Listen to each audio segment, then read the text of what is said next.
How many people do you think have a net worth of $500,000 or more? Is it 5% of Americans? Maybe 20%? Could it be as high as 75%? Ask 10 people and you'll get 10 wildly different answers. Some folks assume only a tiny elite ever reaches that level. Others think half the country must be sitting on $500,000 by now. And honestly, both groups would be shocked by the real number. But here's what makes this even more interesting. The actual percentage doesn't tell you nearly as much as you'd think, because $500,000 in net worth can mean completely different things for different people. For some, it's genuine wealth-building momentum. For others, it's an illusion that makes them feel rich while they're actually stuck in place. The gap between those two realities is massive, and most people have no idea which side they're on. Even more surprising, you could have two neighbors with the exact same $500,000 net worth, and one of them could be on track to become a millionaire in less than a decade, while the other is essentially treading water financially. Same number, completely different futures. Today, we're breaking down exactly who has a $500,000 net worth, what that number is actually made of, and why so many people dramatically overestimate what $500,000 in net worth really means in terms of actual financial power. By the end of this video, you'll understand why net worth alone is one of the most misleading metrics in personal finance. Hi, I'm Matt. On this channel, I break down the real numbers behind financial freedom, and I help you build wealth that actually works for you instead of just looking good on paper. If that sounds valuable, hit the subscribe button so you don't miss future videos like this. Let's start with this simplest question. How many households in the United States actually have a net worth of $500,000 or more? According to research from Smart Asset and data from the Federal Reserve's Survey of Consumer Finances, the answer is approximately 29%, nearly 3 out of 10 households. At first glance, that sounds surprisingly high, almost a third of American households hitting the $500,000 mark. But here's what nobody tells you about that 29%. The word household is doing a lot of heavy lifting in that statistic. A household can be a married couple pooling 2 incomes and 2 sets of retirement accounts. It can be a couple with adult children still living at home, combining 3 or even 4 people's assets under one roof. It can even be roommates sharing expenses and splitting rent. When you add up multiple adults' cars, savings accounts, 401ks, and home equity, crossing that $500,000 threshold becomes significantly more attainable than it would be for one person flying solo. Consider this. A married couple where both spouses have modest 401k balances of $75,000 each is already at $150,000 before you even count their home equity, cars, or savings. Add in a $400,000 home with $200,000 paid off, 2 vehicles worth $30,000 combined, and $20,000 in emergency savings, and they're suddenly sitting at $550,000 in total net worth. Neither person is individually wealthy, but together they crossed the $500,000 mark without even maxing out retirement accounts or living in an expensive market. The moment you shift from households to individuals, the picture changes dramatically. When you look at single people, one person's assets minus their debts, the percentage drops to around 15%. Suddenly, that impressive-sounding 29% gets cut nearly in half. And this gap reveals something crucial. Building a $500,000 net worth as a solo person requires either a significantly higher income, more aggressive savings habits, or a longer timeline than building it as part of a dual-income household. Think about what that means. If you're building wealth on your own, you're competing in a much smaller club. Only about 15% of individuals reach that $500,000 net worth milestone. And even among that 15%, the composition of their wealth varies so wildly that comparing them side by side is almost meaningless. But most people don't think about composition. They hear $500,000 and immediately picture someone who's financially comfortable, maybe even wealthy. They imagine a household with $500,000 sitting in investment accounts compounding year after year on a clear path to 7 figures and beyond. That mental image is the default assumption. It's also almost always wrong. The reality is that most people who have a $500,000 net worth don't have anything close to that amount available to invest, spend, or even access. A huge portion of it, often the majority, is locked inside a single asset, their home. And that's the part that completely changes everything, because home equity and investment portfolios might both count toward net worth, but they behave nothing alike. One grows slowly and sits there. The other compounds aggressively and generates real financial momentum. One requires you to sell your house or take on new debt to access. The other is liquid and working for you every single day the market is open. But here's what nobody tells you. Most Americans with a $500,000 net worth are sitting on the slow, locked version, and many of them have no idea how different their situation is from someone with the same net worth but a completely different asset mix. Write this down. Net worth is not the same as financial power. That distinction is everything, and we're about to break down exactly why. To understand why $500,000 in net worth can mean such different things, we need to talk about what net worth actually measures. Net worth is the total value of everything you own: your home, your car, your retirement accounts, your savings, even your furniture and personal belongings, minus everything you owe. It's a snapshot of your balance sheet. But here's the critical part. Net worth is not a measure of liquidity. It's not telling you how much money you have available if you suddenly needed cash. It's not measuring your financial flexibility or your ability to generate passive income. It's just a number on paper that tells you what would theoretically be left if you sold absolutely everything and paid off every dollar of debt. That's a huge distinction that most people completely miss. You could have a $500,000 net worth and still be unable to come up with $10,000 in cash for an emergency without taking on debt. You could be worth $500,000 on paper and still be living paycheck to paycheck because your income is tied up in fixed expenses and your assets are illiquid. The number looks impressive, but it doesn't necessarily translate to financial security or freedom in your day-to-day life. This is why financial advisors always say net worth is just one metric among many. It's a useful benchmark for tracking long-term progress, but it doesn't tell you anything about cash flow, debt servicing costs, or how much passive income your assets are generating. Because of that, net worth tends to grow fastest in people who bought homes early or bought in expensive real estate markets. And this is where things get really interesting. In many states where home prices have surged over the last 2 decades, the majority of household net worth comes directly from home equity. Look at Hawaii. Roughly 70% of the average household's wealth in Hawaii is tied up in home equity. Massachusetts is similar. More than half of household net worth in Massachusetts comes from the house. Even in states with more affordable real estate, home equity typically makes up around 40 to 50% of total household wealth. So when you hear that 29% of households have a $500,000 net worth, the vast majority of them got there not because they systematically built up $500,000 in retirement accounts or investment portfolios, but because home prices climbed while they paid down a mortgage. This is what makes the $500,000 figure so incredibly misleading. When people hear $500,000, they picture someone with a brokerage account that could realistically grow to $1 million in about 7 years just by sitting in an S&P 500 index fund. They imagine cash flow, stability, financial strength, and options. But most Americans with a $500,000 net worth don't have anywhere near that level of flexibility. They don't have a bunch of money working for them in the background. They have a home that increased in value. And here's the key. That home equity is incredibly difficult to access without either selling the house and moving or taking on new debt through a home equity line of credit or cash out refinance. That distinction between wealth on paper and usable financial power is everything. Let me ask you directly, if you had to choose between $500,000 in home equity or $500,000 in a diversified investment portfolio, which would you pick? Most people instinctively know the answer, but they don't realize how many Americans are stuck with the first option, whether they chose it or not. We're halfway through this video, and if you're still watching, you're already ahead of most people when it comes to understanding how wealth actually works. The next section is where we show you exactly why 2 people with the same net worth can have completely different financial futures.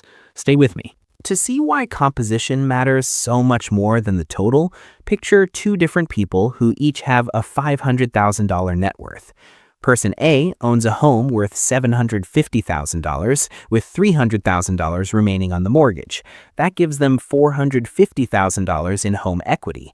The remaining $50,000 of their net worth is split between a modest retirement account, a little bit of savings, and their car.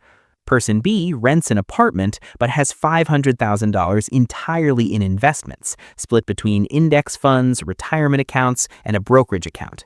Both of these people show the exact same net worth on paper, $500,000, but their financial trajectories are nothing alike. Person B's $500,000 is working every second the market is open. It's compounding, it's producing returns, it's generating passive income through dividends and capital appreciation. Without lifting a finger, that money could realistically double in less than a decade if it's invested in a typical growth portfolio. Historically, the S&P 500 has averaged around 10% annual returns. At that rate, $500,000 becomes $1 million in roughly 7 to 8 years. Person B is on a path to genuine wealth-building momentum. Their net worth isn't just a number, it's a machine that's actively working in the background. Person A's home equity builds far more slowly. Real estate typically appreciates around 3 to 4% per year on average. Some markets do better, some do worse, but that's the long-term historical trend. And here's what most people miss. The return on equity actually declines over time as the mortgage gets paid down and equity increases. Early on, when someone has a small amount of equity and a large mortgage, a modest increase in home value can create a big percentage gain on their equity. But once that equity grows, each year's appreciation is spread across a much larger base, bringing the effective return rate way down. It's like a balloon that inflates steadily but doesn't multiply. And there's another layer. Person A can't easily access that $450,000 in home equity without selling their house and moving or taking on new debt. If they use a home equity line of credit, they're borrowing against their house and paying interest. If they do a cash-out refinance, they're resetting their mortgage and extending the timeline to being debt-free. Meanwhile, Person B can access their money whenever they want. They can rebalance, they can take advantage of new opportunities, they can live off the dividends if they structure it right. They have flexibility and liquidity. Person A has a nice house and a big number on their net worth statement, but very little financial maneuverability. Pause for a second and think about which profile describes most people you know who have a $500,000 net worth. Chances are it's Person A, the homeowner with most of their wealth locked in real estate. And that's not a criticism of home ownership. Owning a home offers stability. It forces people to save through mortgage payments. It provides a place to live without worrying about rent increases. For many families, home ownership is the single most effective wealth-building tool they'll ever use, simply because it automates savings and provides forced equity accumulation. But it shouldn't be confused with liquid financial strength or aggressive wealth building. Being worth $500,000 on paper is not remotely the same as having $500,000 that can work for you, support you, or grow into something much bigger. Here's where things get even more complicated. Age plays a massive role in what a $500,000 net worth actually means. A 35-year-old hitting $500,000 is in a phenomenal position. They have time on their side. If that money is invested and they keep contributing, they're likely on track to retire with several $1,000,000. Compound growth over 20 or 30 years is incredibly powerful. Even modest annual contributions can turn $500,000 into $2 million or more by the time they hit their 60s. Time is the most valuable asset in wealth building, and someone reaching $500,000 in their 30s has decades for that advantage to work in their favor. But someone nearing retirement with $500,000 may actually be far behind where they need to be, especially if the majority of that net worth is tied up in home equity. The compounding window is closing. They don't have 30 years. They might only have 5 or 10 years before they need to start withdrawing from their accounts to supplement Social Security. According to recent data, the median retirement savings for Americans aged 55 to 64 is just around $200,000. The median net worth for people in that same age range is roughly $365,000 to $410,000, depending on the survey. That means someone in their late 50s or early 60s with a $500,000 net worth isn't actually that far ahead of the median. They're doing better than average, sure, but they're not sitting on some massive financial cushion. And if $400,000 of that $500,000 is locked in their house, their liquid investable assets might only be around $100,000. That's not enough to generate meaningful passive income in retirement. At a 4% safe withdrawal rate, $100,000 gives you $4,000 per year. That's $333 per month. Nobody is retiring comfortably on that. This is why understanding where wealth is stored is just as important as knowing the total. A retiree with $500,000 in net worth, but only $100,000 in retirement accounts is in a fundamentally different situation than a retiree with $500,000 fully invested. The first person is going to rely heavily on Social Security and might need to downsize their home eventually to unlock some of that equity. The second person has options. They can live off their portfolio. They can let it keep growing. They can pass it on to their kids. The net worth number is identical, but the financial freedom gap is enormous. And there's another issue people rarely think about. Hitting $500,000 creates this psychological illusion that the next milestone, $1 million, is basically guaranteed, and that can absolutely be true, but only under the right conditions. If someone has the full $500,000 sitting in an S&P 500 index fund, the math is on their side. Historically, even average market returns will push that balance to $1 million in less than 10 years. But if most of that $500,000 is locked inside a home that appreciates at 3% annually, it's going to take much, much longer. Real estate appreciation alone won't double your net worth in a decade. It might not even get you halfway there. Would you bet your retirement timeline on 3% annual home appreciation, or would you rather have your money compounding at 10% in the market? The answer is obvious, but millions of Americans are unknowingly locked into the slower path simply because they never diversified beyond home equity. And that brings us to the final piece of this puzzle. In the next 2 minutes, I'll show you exactly why the composition of your net worth matters infinitely more than the total. We've already established that 29% of households have a net worth of $500,000 or more. We've shown that only 15% of individuals reach that level. We've broken down how most of that wealth is locked in home equity rather than liquid investments. We've explained why two people with identical net worth numbers can have completely different financial futures. But here's the final insight that ties it all together. Net worth is a lagging indicator. It tells you where you've been, not where you're going. A high net worth built primarily on home equity means you successfully paid down a mortgage while your property appreciated. That's great. It's an accomplishment. But it doesn't predict your next decade of wealth building the way a high net worth built on investments does. Home equity grows linearly and slowly. Investments grow exponentially through compounding. The difference in trajectory is staggering. Think about what $500,000 looks like for a typical American household today. They might have $350,000 in home equity, $100,000 in retirement accounts, and the remaining $50,000 spread across savings, cars, and personal property. That's a solid foundation. It's more than most people have. But the liquid portion, the part that's actually generating compound growth and passive income, is just $100,000. That's the number that determines their financial freedom timeline, not the $500,000 headline figure. Now imagine a different household with the same $500,000 net worth, but structured completely differently. They rent, so they have zero home equity, but they have $400,000 in index funds and retirement accounts, plus $100,000 in cash reserves. This household has the same net worth, but they're in an entirely different wealth building phase. Their $400,000 in investments is compounding. At historical market returns, it could hit $800,000 in 7 years without them adding another dollar. Meanwhile, the first household's home equity might grow from $350,000 to $400,000 over that same period. Both households started at $500,000. 7 years later, one is approaching $1 million in liquid investments. The other is still mostly locked in their house. So what does this mean for you? If you're building toward that $500,000 net worth milestone, pay very close attention to where your wealth is accumulating. Home equity is valuable. It provides stability and forces you to save, but it shouldn't be the majority of your net worth if you want genuine financial freedom and aggressive wealth building.